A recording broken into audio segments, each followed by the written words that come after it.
Assalamualaikum warahmatullahi wabarakatuh. Perkenalkan, nama saya Novianti Putri Dwi Setiani dari SD Negeri Harjodipuran, Kota Surakarta. Pada video ini berisikan kegiatan IHT pembelajaran berdiferensiasi bagi guru di SD Negeri Harjodipuran. RTL ini dilaksanakan sebagai wujud pengimbasan pelatihan penguatan guru dalam pembelajaran berpusat pada peserta didik yang sudah saya ikuti. Tujuan dari pelaksanaan kegiatan IHT ini adalah peserta mampu menyelenggarakan pembelajaran berdiferensiasi di kelas masing-masing. Indikator keberhasilan dari kegiatan IHT ini adalah 1. Memahami pembelajaran berdiferensiasi. 2. Memahami ciri-ciri pembelajaran berdiferensiasi. 3. Memahami prinsip-prinsip pembelajaran berdiferensiasi. 4. Memahami langkah-langkah dan penerapan pembelajaran berdiferensiasi. Langkah-langkah kegiatan IHT. Yang pertama, perencanaan. Penyusunan proposal, pengajuan proposal kepada kepala sekolah, dan rapat koordinasi. Yang kedua adalah pelaksanaan. Pretest, materi inti, dan post-test. Yang ketiga adalah evaluasi dan refleksi. Refleksi dan menyusun rencana perbaikan.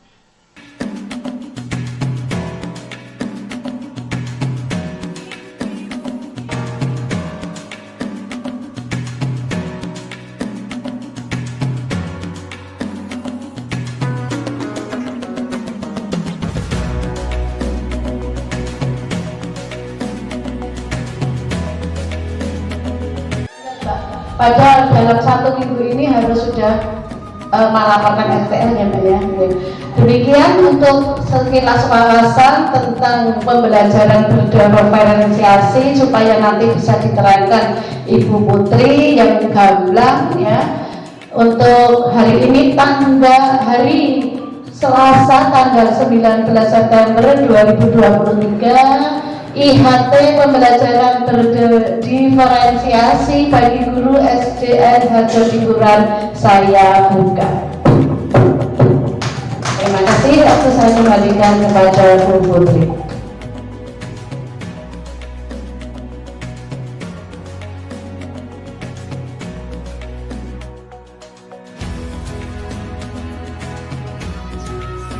Kelas 3 dan kelas 1. Di kurikulum Merdeka ini pastinya ada perbedaan dengan kurikulum sebelumnya.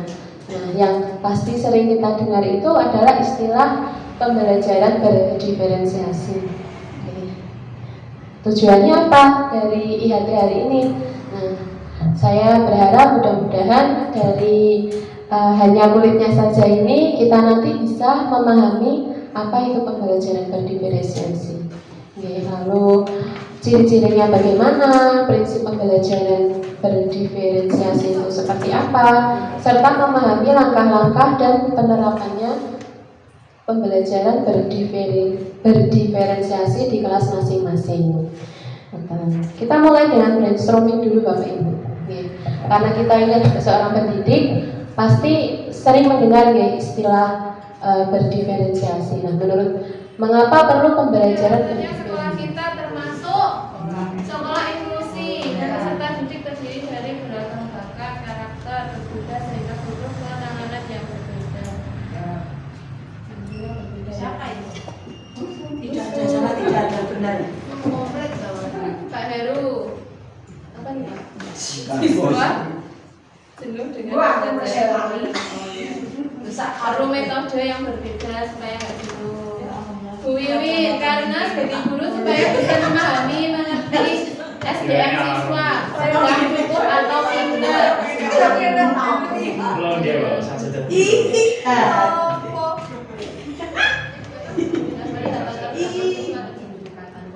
Konten itu materi ya Pak, atau pelajaran yang akan kita sampaikan. Lalu proses pembelajaran, prosesnya produk yang dihasilkan. Nah, produk itu macam-macam. Kalau selama ini kita itu berpikir produk itu barang yang bisa dipegang. Nah, itu ternyata miskonsepsi. Kalau produk itu tidak selalu barang yang bisa dipegang. Anak presentasi di depan itu sudah termasuk produk. Terus memperagakan gerakan atau memainkan alat musik itu juga sudah termasuk produk. Jadi produk itu tidak selalu benda yang dapat dipegang. Dan juga lingkungan belajar. Jadi di sini ada 4 pendekatan di konten, proses pembelajaran, produk, dan lingkungan belajar. Tadi keluar di soal tes nih Bapak Ibu. Ya, jadi kalau konten itu materinya, pelajarannya, misalnya pelajarannya IPA, IPA-nya tentang indera pendengaran, nah seperti itu. Dalam pembelajaran berdiferensiasi ada 4 unsur yang dapat disesuaikan dengan tingkat kesiapan peserta didik dalam mempelajari, yaitu ada materi, minat, dan gaya belajar mereka. Keempat unsur yang disesuaikan adalah tadi ada konten, proses itu bagaimana siswa mempelajarinya, lalu produknya apa yang dihasilkan, dan lingkungan belajar atau iklim belajar. Lalu sifat yang ketiga yaitu berorientasi pada peserta didik. Jadi tugas yang diberikan itu berdasarkan tingkat pengetahuan awal peserta didik terhadap materi. Misalnya ini langsung ke konkretnya aja nih Bapak Ibu. Kalau teorinya saya yakin Bapak Ibu pasti lebih jos daripada saya. Nah, kalau konkretnya itu misalnya kemarin itu saya materinya FPP dan KPK. Nah, saya melakukan asesmen awalnya itu untuk kognitifnya berupa perkalian dan pembagian. Karena anak-anak kalau masuk ke KPK dan FPB tanpa paham dasarnya dulu perkalian pembagian pasti ada kesulitan. Nah, maka kita di sini harus melakukan asesmen awal dulu. Misalnya memberi soal kepada siswa perkalian dan pembagian. Nah, dari situ nanti kita analisis. Kalau di kelas saya itu ada beberapa belajar Pancasila, beriman dan bertakwa pada Tuhan yang Esa dan berakhlak mulia, dan Bhinneka Tunggal gotong royong mandiri, kreatif dan kenalan kritis. potongan bacaan itu setiap anak dalam kelompok diberi. Nah, misalnya ini saya dapat selembar kertas, ada bacaannya itu saya membaca. Nah, yang satu kelompok itu mendengarkan bacaan yang dibaca oleh temannya. Nanti begitu juga selanjutnya. Tentunya kalau kontennya itu sudah berbeda, ya, maka otomatis proses dan produknya itu berbeda atau bisa sama.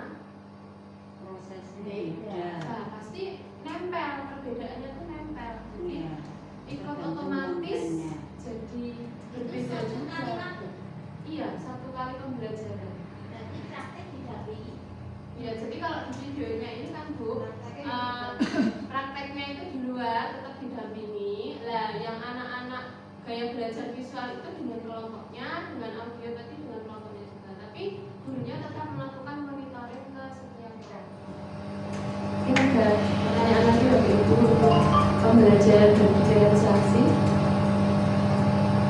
Itu berarti nilai-nilai itu dikelompokkan lalu digabungkan untuk bisa menjadi nilai rapor gitu kan? Ya, nanti yang digabungkan itu kan kita ambil dari sumatifnya ini, asesmen sumatifnya nanti terus rata-rata digunakan. Lalu apakah setiap mata pelajaran itu bisa memakai diferensiasi? Justru harus memakai diferensiasi, ya, harus menggunakan diferensiasi. Terutama kita yang sudah melaksanakan kurikulum merdeka.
atas materi yang disampaikan kepada kami mengenai pembelajaran berdiferensiasi bagi guru-guru SDN Berkat penjelasan dari Bu Novi, kami jadi paham dan ingin menerapkan ilmu yang diberikan kepada dari Bu Novi untuk kelas-kelas kami. Terima kasih Bu Novi. Assalamualaikum warahmatullahi wabarakatuh. Terima kasih kepada Bu Novi pada hari ini sudah menyampaikan IHT in-house training di SD Negeri Harjonipuran. Di hari ini kami banyak belajar tentang konsep pembelajaran yang berdiferensiasi. Semoga dengan pembelajaran diferensiasi ini bisa kita terapkan di SD Negeri Harjonipuran. Terima kasih, semoga bermanfaat. Wassalamualaikum warahmatullahi wabarakatuh.